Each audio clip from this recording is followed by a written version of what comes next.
심리를 이용해서 교묘하게 범죄를 저지르는 경우가 있다면서요. 네, 심리적인 어떤 취약성이라든지 특성을 교묘하게 이용해서 범행 수단으로 이제 활용하는 범죄가 있는데 그게 많이 들어보셨을 거예요. 그루밍 범죄 또는 뭐 그루밍 성범죄라고 얘기를 많이 해요. 그루밍이라는 게 정확히 어떤 거? 그루밍은 원래 고양이 그루밍 이런 얘기 많이 하잖아요.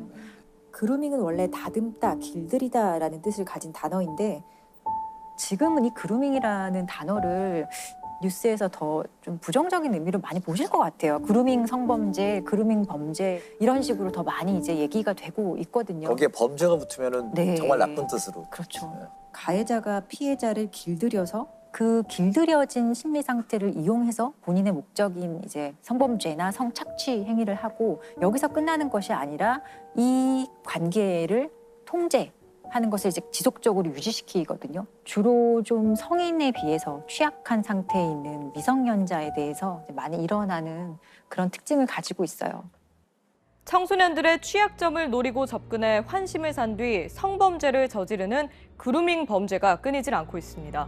지난 3년 동안 한 상담기관에 접수된 성폭력 사례 78건 가운데 절반 가까이는 이 유형에 해당합니다. 이 그루밍 성범죄의 경우 표면적으로는 성관계의 거부 의사를 보이지 않고 동의한 것처럼 보이는 경우가 많습니다. 특히 미성년자 등 피해자들은 이 과정에서 빠져나가지 못하도록 회유와 협박을 당하는 등 심리적으로 지배당하기도 했습니다. 대표적인 유괴 사건으로만 알려진 범죄가 있는데 그 이면에는 그루밍 성범죄가 있었던 사안. 이 가해자 이름이 이제 주영형. 네. 예. 선생님 아니었어요? 예. 체육 선생님이었어요. 피해 아동은 중학교 1학년이었고 이 사건이 당시에는 피해자 이름으로 알려졌어요. 굉장히 유명했죠 그때. 예. 1980년 11월에 중학교 1학년생이던 이제 이군이 유괴되는 사건이 발생을 합니다. 유괴범의 요구 조건은 현금 4천만 원이었고요. 당시에 왜 유괴를 했냐면 도박을 해서 빚이 많았다고 하더라고요.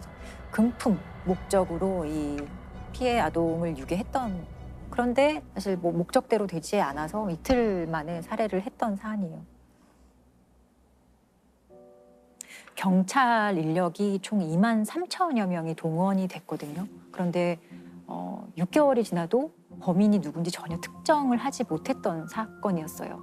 그 사이에 범인이 보낸 협박 편지가 6통이었고요. 협박 전화가 62회에 달했다고 하고 1980년 11월 선생님을 만나러 간다던 중학교 1학년 이군이 유괴됐습니다. 현금 4천만 원을 요구하며 전화를 걸어온 범인들은 정작 만나기로 한 장소에 나타나지 않은 채 60여 차례 전화를 걸고 편지까지 보내며 시간을 끌었습니다. 거짓말 탐지기까지 동원된 수사 끝에 범인이 체포됐습니다. 범인은 바로 이군이 만나기로 했다던 학교 체육교사 주영형이었습니다. 윤상이를 소관은 현장에 죽이진 않았습니다. 저는 죽이지 않았습니다. 죽인 게 아니에요. 그러면 그러니까 그 성격에 못 이겨서 거의 탈진해가지고 나는 병원에 데려갈 수는 없는 그런 입장에서 약을 사서 먹이면은 그 토하고 그래가지고 스스로 그렇게. 그런데 주영형을 조사하면서 더 충격적인 사실이 밝혀지는데 주영형은 이제 유괴 살인자이기도 하지만 지금의 관점으로 본다면 그루밍 성폭력의 가해자이기도 했던 거예요. 그래서 이 주영형이 사실 사건 초기부터 경찰의 의심을 받았었어요. 왜냐하면 이 피해자가 체육 선생님하고 좀 면담하러 가겠다라고 하고 사라졌기 때문에 좀 의심을 받아요. 그런데 당시에는 설마 교사가 이런 일을 했을까라는 좀 인식도 있었고 또 이 주영형이 되게 명문대를 나온 엘리트 선생님이었고 그리고 또 가정이 있고 아이도 있고 했는데 설마 이 사람이 그랬겠어? 라는 생각으로 용의선상에서 좀 차츰 배제가 됐던 것 같아요. 그리고 이 사람이 되게 좀 과감하게 자기가 막 방송에 막 카메라 앞에서 아이를 돌려달라 이런 식으로 막 호소를 하기도 했었거든요. 근데 결국에는 범인으로 밝혀졌죠. 체육교사라서 상당히 신경을 많이 썼는데 범인들이 만약에 우리가 살아만 있다면 얘만 좀 양도를. 어떻게 밝혀지게 됐나요? 주영형의 당시 어떤 시간상의 알리바이가 조금 문제가 있다는 걸 밝혀내요. 주영형이 당시에 나는 뭐 이분이 사라졌을 그 시점에 대학원 수업을 갔다 이렇게 얘기를 했었거든요. 근데 경찰이 다시 확인을 해보니 수업에 간 건 맞는데 출석 체크만 하고 다시 나왔다는 거예요. 그리고 주영영도 사실 출석 체크만 하고 나온 것은 맞고 내가 불륜 관계에 있는 여성이 있는데 그 여성과 신촌에 있었다. 불륜 관계였기 때문에 말하기 어려워서 조사 초기에는 말하지 못했다고 얘기를 해요. 그리고 불륜 관계라고 주장했던 그 여성은 17살의 미성년자였고 이 주영영이 분의 학교로 오기 전에 여자 중학교에서 근무를 하는데 그 당시에 알게 됐던 제자였던 거예요. 본인의 알리바이에 이용을 좀 한 네. 거네요. 그 여학생의 진술은 이 선생님과 내가 신촌에 몇 월 몇 시에 있었던 게 맞다라고 얘기를 했는데 사실 이 진술이 거짓 진술이었어요. 왜냐하면 주영영이 지속적으로 이 여학생을 세뇌시켰던 거예요. 그때 나랑 있었던 거 맞잖아. 그때 신촌에서 있었던 거 맞잖아 하는 식으로 세뇌를 당해서 좀 조작된 기억에 의한 알리바이 진술을 이 여학생도 하게 되는 거예요. 그러니까 주영영의 진술에 맞춘 진술을 하게 되는 것이고 좀 이해하기 어렵죠. 그러니까 이게 그루밍인 거군요, 지금. 17살과 가정이 있는 남성 교사, 또 아이도 있는 상황에서 어떤 동등한 관계에 의해서 시작된 관계라고는 전혀 보여질 좀 수가 없거든요. 종속적이거나. 예. 그리고 이 여학생 외에 실제로 이 유괴 사건의 공범 여학생 2명이 더 있었어요. A와 B라는 여학생들인데 둘 다 미성년자였어요. 고등학생이었고 마찬가지로 과거 주영영이 제자들이었거든요. 그리고 이 제자들도 사실상 그냥 일반적인 선생님과 제자 관계는 아니었고 사랑하는 관계였다라고 좀 세뇌당하는 아이들이었던 거예요. 그래서 어떤 역할을 했느냐? A 양은 이제 협박 편지, 협박 전화, B 양은 거짓 제보 편지를 하면서 이제 수사기관에 혼선을 줍니다.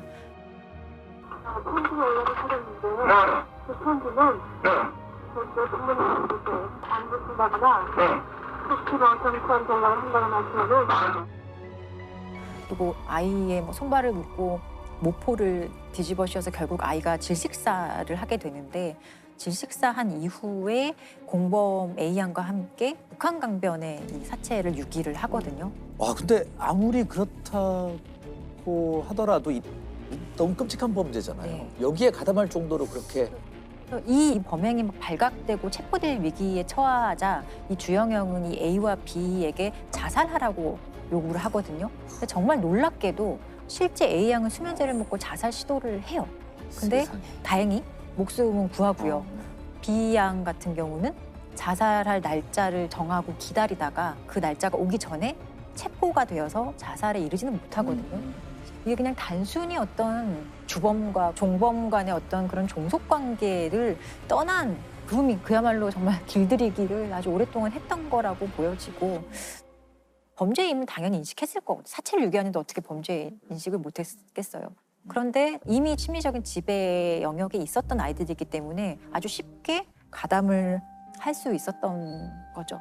그루밍 행위를 통한 네. 약간 종속관계 내지는 복종할 네, 수밖에 네. 없는 분위기를 만드는. 맞아요. 그래서 이게 왜 제가 이런 얘기를 하냐면 조사 과정에서 주영영에 대해서 좀 조사를 해보니 이미 주영영은 이런 식으로 여자 중학교에서 좀 문제를 일으켰던 전력이 있었어요. 찾아보니 총 22명의 피해자들이 나왔다는 거예요.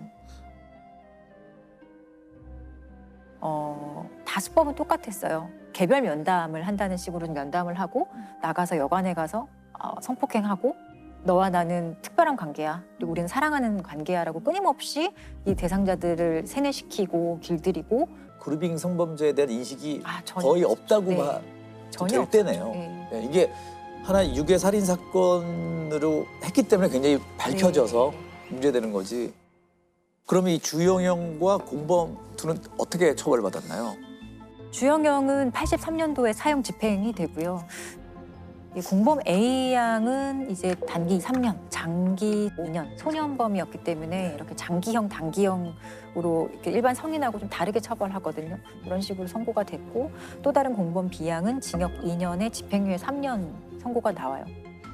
근데 지금의 관점에서 봤을 때도 이런 공범 A와 B 양의 행위는 분명히 처벌되는 행위예요. 본인이 세뇌를 당했다 하더라도. 근데 A와 B 양은 유괴 살인 사건의 공범이자 동시에 그루밍 성범죄의 피해자였을 가능성이 전 매우 높다고 생각을 하거든요. 40대 연예기획사 대표 그루밍 사건입니다. 최초의 만남은 이 여자 학생이 15살이었던 시절에 교통사고로 아주 다리를 많이 다칩니다. 인대가 파여야 될 정도의 중상해를 입고 병원에 입원을 하는데 병원 엘리베이터에서 어떤 아저씨를 만나는데요. 당시에 이 A씨라는 사람이 42살이었고 여학생에게 접근하면서 연예기획사 난 대표인데 너 연예인 데뷔시켜줄게. 연예인 한번 해보지 않을래? 라는 식으로 먼저 접근을 해요. 다친 아이한테? 네. 엘리베이터에서 우연히 만난 아이한테. 그리고 이 남성은 당시에 법률상에 부인이 있었어요. 부인도 있었고 피해자보다 2살 어린 아들이 있었거든요. 2살 어린 아들이 병원에 입원해 있어서 병원에 방문했던 거예요. 또래 여중생들에게 사실 가장 관심의 대상이 되는 건 연예인이잖아요. 그리고 너 예쁘다. 연예인 해볼 생각 없니라고 접근하면 사실 요즘 아이들 누구나 관심이나 환심을 살 수밖에 없거든요. 그리고 나서 이 여학생이 정보를 캐죠. 가정 환경은 어떤지, 부모님은 뭐 하시는지, 그리고 뭘 좋아하는지 이런 거를 자꾸 알아가면서 친근감을 형성하고 피해자의 어떤 신뢰를 계속 형성하는 과정을 이제 거칩니다. 실제로 이 피해 여학생은 부모님 두 분이 매우 아픈 가정 형편이 너무 좋지 않았던 상당히 취약한 상황이었어요, 당시에. 이런 것들을 다 알게 되고 이 A씨가 그럼 병원비는 누가 내느냐, 병원비 낼 돈은 있느냐 이런 식으로 얘기를 하면서 돈이 없으면 내가 내겠다, 내주겠다 이런 식의 얘기도 했다고 해요. 그래서 이 여자 중학생 입장에서는 되게 좋은 아저씨네, 연예인 시켜주나? 뭐 이런 식의 관심도 얻었을 거고 좋은 사람인 척 얘가 지금 무엇이 필요한지 파악하면서 정말 이 아이의 욕구를 이제 충족해주는 적극적인 행동을 합니다. 그러니까 대표적인 것이 연예인들이 많이 다니는 교회에 갈 건데 너도 같이 갈래? 하면서 같이 가자고 해요. 그래서 이 아이도 나도 가고 싶다 해서 따라가요. 그리고 실제로 일부 연예인들이 봤다고 해요. 그래서 그런 걸 보고 사람들도 이 사람에게 인사를 하고 하니까 이 사람 정말 믿어도 되는 사람이구나. 연예기획사 아저씨 맞네. 그리고 교회라는 또 공간이기도 그렇죠. 하니까. 거짓말하는 사람은 아니구나라는 생각을 사실 쉽게 할 수밖에 없었던 거예요. 그리고 나서 이제 영화 시사회를 가자고 합니다. 그래서 그냥 호기심에 그리고 별로 의심의 여지 없이 이제 차에 타고 영화 시사회를 보러 가거든요. 그날 최초의 어떤 성폭력 피해가 발생을 했던 거고요. 이 모든 게 사실 만난 지 일주일도 되지 않았던 시점에 다 일어난 일이에요. 이 여학생 입장에서는 부모님의 말할 수가 없죠. 부모님은 이미 여러 가지로 병환이라든지 가정 형편 이런 것들로 힘든 상황이어서 내가 이런 일이 있었다는 것을 부모님에게 말하는 것 자체가 부담을 주는 것이라고 생각을 했고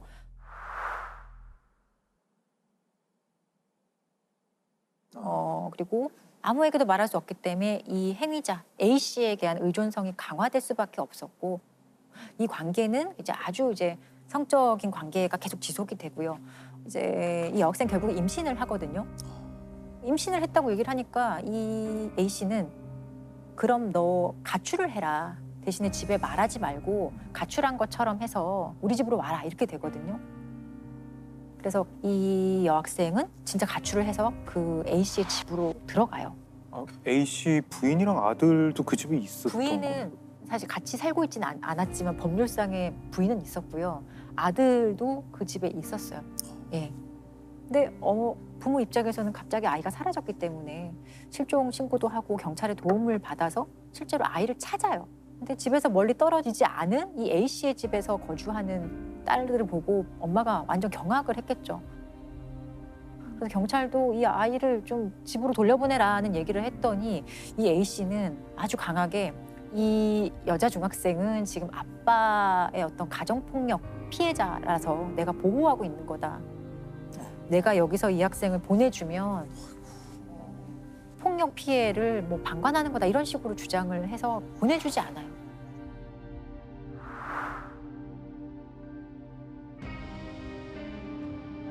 그런데 아빠의 폭행이 있었다는 것은 사실이 아니었어요.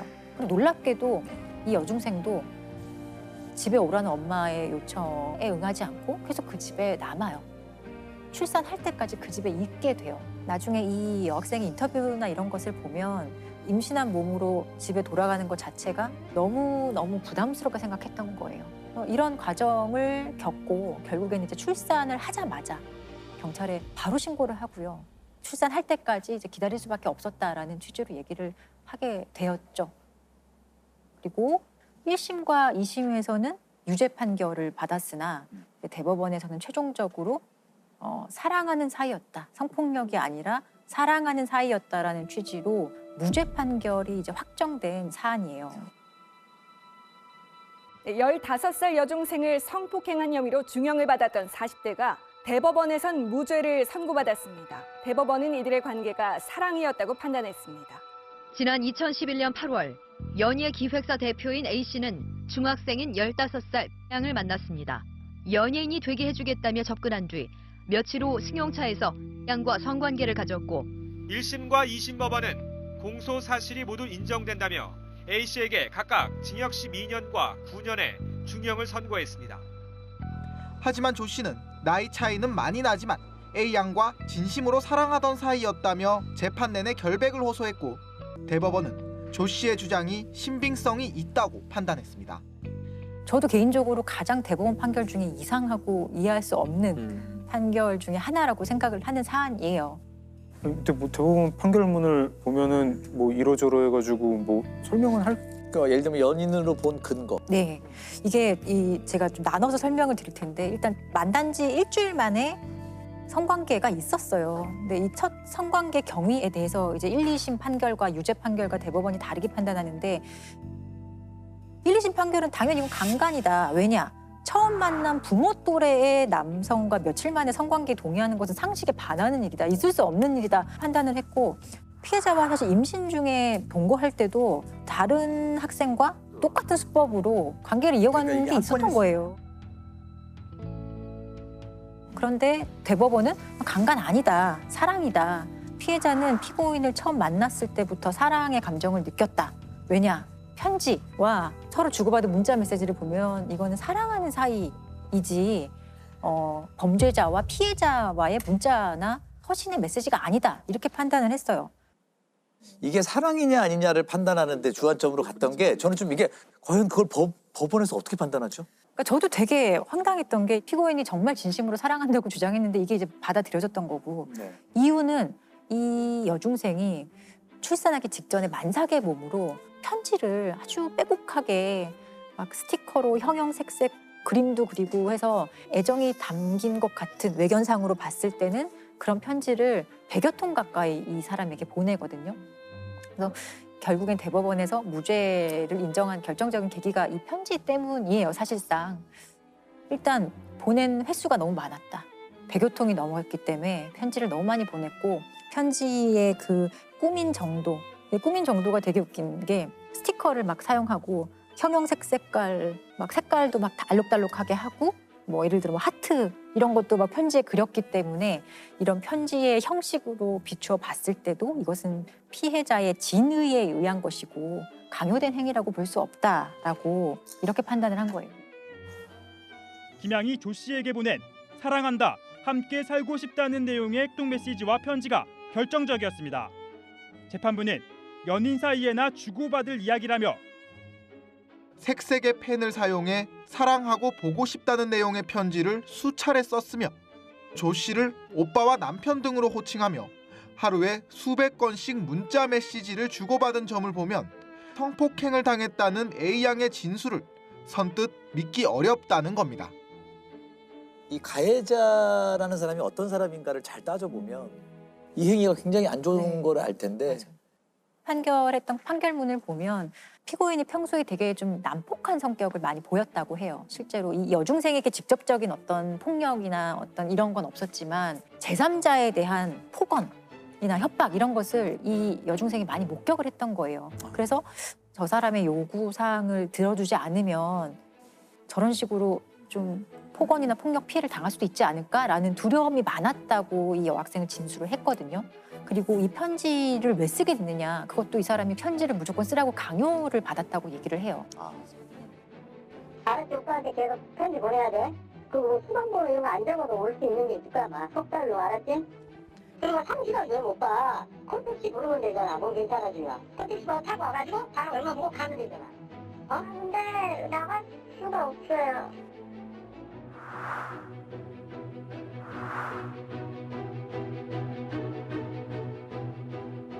억지로 인터넷에서 보이는 그냥 노래 가사나 기사나 이런 걸 보고 그냥 억지로 썼던 것이고 강요된 행위였다라고 얘기를 하지만 대법원은 피해자 진술 지금 성폭행이라고 주장하는데 근데 너가 얘기했던 거 보니까 이렇게 너 편지도 썼잖아. 심지어 편지에 얼마나 형형색색깔로 꾸미기도 했니. 그런 걸로 진술의 신빙성이 없다라고 이제 판단을 한 거고 1, 2심 판결은 충분히 신빙성이 있다라고 판단을 한 거예요. 그러니까 결국 피해자 진술의 신빙성의 판단 과정에서 이렇게 완전히 같은 사실관계를 가지고 양극단의 판단을 했던 대표적인 사례 중에 하나거든요.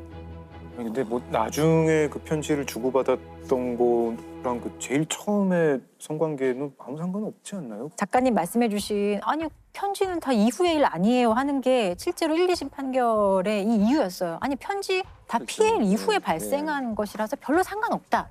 근데 대법원에서는 진심으로 사랑하는 관계였기 때문에 이런 것들도 다 고려가 돼야 된다라는 취지로 판결을 한 거죠. 지금 이 대법원 논리가 만약에 뭐 정말 저희가 들은 대로라면 성폭행을 했는데 나중에 사랑하면 앞에 것도 범죄가 안 된다 이런 괴상한 이게 법원에 가면 이건 처벌받아야 되는 거 아니에요? 그렇죠. 지금 문제는 이 앞에 있었던 것이 성폭행인지를 놓고 지금 맞아요. 하는 거 심리를 하는 거잖아요.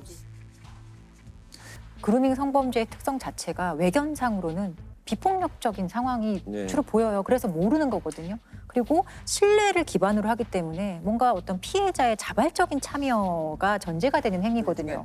결정적으로 피해자들 본인도 이게 내가 피해를 당하고 있는지 몰라요. 한참 뒤에 알게 되거나 나중에 성인이 되고 나서 인지하거나 이런 것들이 많기 때문에 우리가 더 많이 알아야 하는 범죄 유형 중에 하나라고 생각을 해요. 만약에 이 여학생이 13세 미만의 아이였다면 사실 이런 판단 안 했을 거예요. 미성년자 의제 강간이라고 들어보셨을 거예요. 그게 어떤 연령 미만의 사람과 성관계를 했을 때는 그게 상대방이 동의를 했는지 여부랑 상관없이 무조건 강간으로 의제되는 범죄인데 판단받을 당시에만 하더라도 형법상 미성년자 의제 강간의 연령이 13세 미만이었어요. 근데 이 여중생은 당시에 15세였죠. 그렇기 때문에 폭행 협박이 있는지를 판단을 했었어야 되는 거예요. 그런데 판단하는 과정에서 이 정도면은 어떤 미성년자에 대한 강간은 아니다라고 판단을 한 거죠. 우리는 13세 미만이라는 기준을 형법이 53년도에 제정한 이후로 계속 사용했어요. 2020년까지. 근데 이 성적 동의 연령에 대한 문제도 계속 지속적으로 제기가 되어 오다가 2020년 5월에 16세 미만으로 상향이 되거든요. 성인, 19세 이상의 성인이 16세 미만의 아동청소년과 성관계가 있었다면 동의가 있어도 다형사적으로 처벌되는 범죄가 됐어요. 의미 있는 변화라고 생각을 해요. 근데 이게 최소한 우리가 보호해줘야 할 어떤 아동청소년의 국가에 대한 보호 의무의 하나라고 생각을 하거든요. 그 최소한의 사법적 조치라고 생각하시면 될 것 같아요. 개정법에 따라 이제 16세 미만의 남녀와 성관계를 한 19세 이상의 남녀는 처벌 대상이 됩니다. 그동안 갓 13세를 넘은 미성년자의 심리적 의존성을 이용해 이른바 그루밍 성범죄를 저질렀을 때 미성년자의 동의를 이유로 처벌하지 못하는 것은 문제가 있다는 주장이 반영된 입법입니다. 하지만 그동안 검찰과 법원이 눈에 보이는 강압이었거나 피해자가 빌미를 줬다고 판단하면 성폭력에서 배제한 것이 더 문제였다며 청소년의 성을 이용하는 행위를 제대로 이해하고 대응해야 한다는 겁니다. 음지에서 이루어지는 경우가 많잖아요. 온라인에서 이루어지는 경우.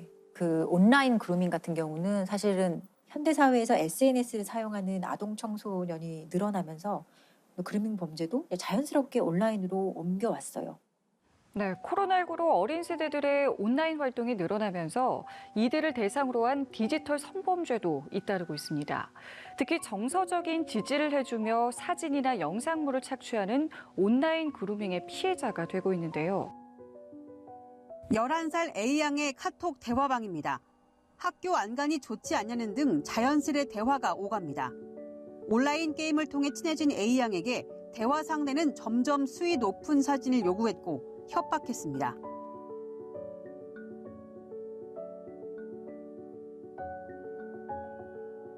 그 온라인 그루밍 같은 경우는 2021년 9월 24일을 기준으로 해서 아동 청소년의 성보호에 관한 법률이 개정이 되면서 다형사적으로 처벌되는 범죄가 됐어요.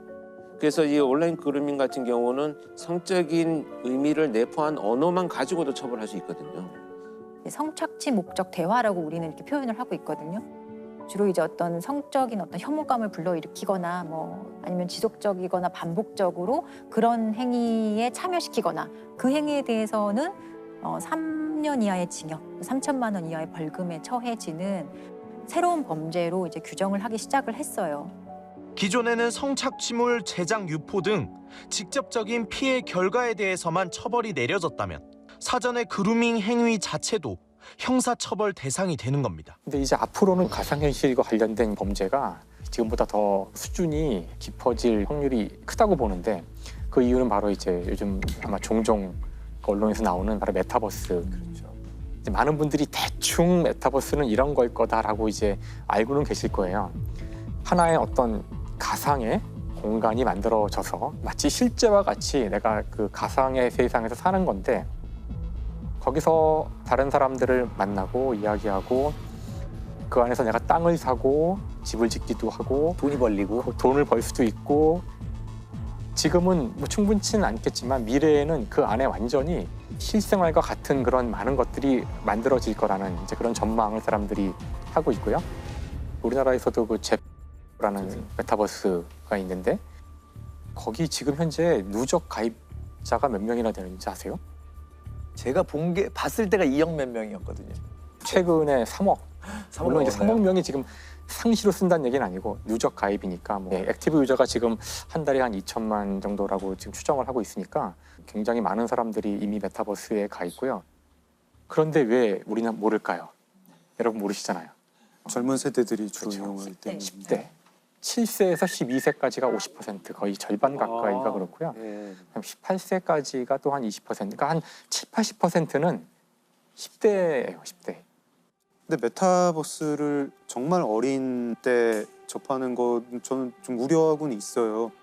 너무 어린아이들한테 텔레비전 시청을 권하지 않잖아요. 다른 어떤 감각들을 키우는 데 방해가 되기 때문에 아주 어릴 때 어떤 현실 세계에 대한 이미지 같은 거를 확실히 갖지 못했을 때 거기에 빠져드는 게 과연 좋은 일일까? 저는 좀 그런 생각해요. 만약 당신이 하는 그 게임에서 사람과 똑같이 생긴 대상을 고문을 하는 건 괜찮을까요? 나 혼자 하는 게임인데 거기서 소아성애를 하는 건 괜찮을까요? 그러자 사람들이 멈칫한 거예요. 얼핏 생각하면은 뭐 사이버 공간에서야 맨날 사람 죽이고 뭐 그런 거 아니야? 하지만 사람들이 느끼기에 소아성애는 게임으로도 하면 안 되지. 심지어는 범죄일지도 몰라. 이런 느낌이 확 든다는 거예요.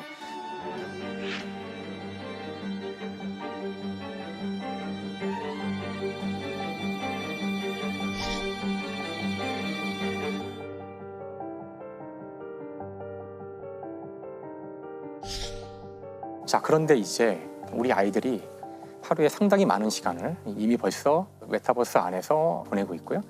자신의 감정을 주는, 몰입하는 아이들이 있는데 여기서 범죄가 벌어진다면 실제 아바타를 다른 아바타가 스토킹을 한다거나 성추행을 한다거나 이 문제는 지금 어른들은 잘 모르기 때문에 아예 얘기 자체를 하질 않아요. 실제로 이제 올해 22년 1월에 11살짜리 여자아이가 친구처럼 보이는 사람을 만난 거예요. 서로 이제 말도 트고 재밌게 지내고 그러는데 사실 그 친구인 줄 알았던 그 사람은 친구가 아니라 30대 중반의 남성이에요. 자신의 나이를 속이고 접근을 해서 친한 관계가 되고 뭐 아이템 같은 걸 돈 주고 살 수도 있고 그래요. 그러니까 그런 선물을 막 해주고 11살 양은 메타버스에서 한 남성을 알게 됐습니다. 이 남성은 나이를 비밀로 하자며 놀자고 했고 본인 신용카드로 아이템도 사줬습니다. 친해진 두 사람은 서로를 공주님과 왕자님으로 불렀는데 이 남성은 결혼 서약서를 요구했습니다. 남성이 요구한 서약서엔 김양이 19살이 되면 결혼할 것을 약속하고 서로가 각자의 소유물이라는 내용이 담겨 있습니다. 이 남성은 김양에게 헝클어진 머리와 입 벌린 사진, 뽀뽀 사진 등을 달라며 요구하기도 했습니다. 알고 보니 이 남성은 미국에 체류 중인 38살 한국인 남성이었습니다. 11살 여자아이는 이 그 30대 중반의 그 남성과 가상 연인이 되었던 거예요. 처음엔 장난으로 시작을 했겠죠. 그래서 야, 너 나랑 결혼하자, 뭐 그래 말 놓자, 뭐 이러다가 점점 이제 여자 아이에게 숙녀로 보인다. 내가 존댓말을 쓸 때면 흥분된다. 이제 이런 메시지를 보냈고요. 결국은 연락처도 주게 되고 사진도 보내주고 뭐 결혼 서약서도 써주고 부모는 경찰에 지금 신고한 상태거든요. 근데 지금의 문제는 이것은 이미 그 나이 어린 세대에서는 대규모로 사용을 하고 있는데 정작 어른들은 모른다는 거예요. 우리 아이들이 이 가상의 세계에 얼마나 몰두하고 있고 자신의 생각을 넣고 있는지를 우리가 제대로 이해 못한다면은 거기서 상처받고 이 아이가 아주 위험한 선택을 할 수도 있는 거고 그 안에서의 일을 현실로 갖고 와서 현피를 뜰 수도 있는 거고. 메타버스 안에서 일어난 성범죄 처벌할 수 있을까요? 신체 접촉이 있어야지 일단 성폭력 범죄예요. 근데 이거는 사실 신체 접촉이 없기 때문에 성폭력으로 볼 수는 없지만 만약에 피해자가 아동 청소년인 경우에는 우리 저번에 한번 얘기했던 그 온라인 그루밍에 해당할 소지가 상당히 높죠. 특히 16세 미만 아동이 대상자였다고 한다면 2021년 9월 24일부터 시행된 아동 청소년의 성보호에 관한 법률, 이제 개정된 법률에 따라서 충분히 처벌할 수 있을 것으로 보입니다. 누가 더 잘 먹느냐에 따라서 서열을 정리하도록 한다. 많이 먹어, 가인이. 우리는 푸드파이터입니다, 여러분. 잔치야, 잔치. 잔치 음식이야? 아니 프랑스까지 와가지고 잔치.